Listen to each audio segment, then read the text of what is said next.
Labelling parts of a circle. Now, circles have their own set of terminology for the different features on them. First of all, we don't call it a perimeter, the length around the outside.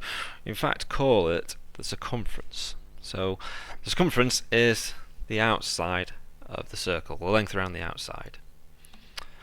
If we have a straight line that goes from one side to the other through the centre of the circle, we call that the diameter. And if we have the line that just goes from the centre to the edge of the circle, we call that a radius.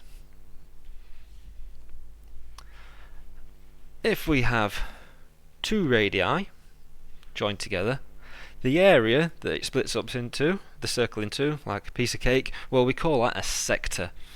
There are two sectors really, this small one and the bigger one. We call them the minor and the major, but you just need to recognise it as a sector.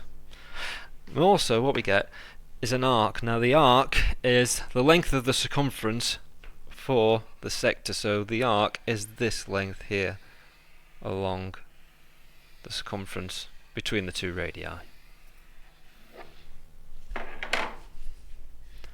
And finally, tangents, segments and chords.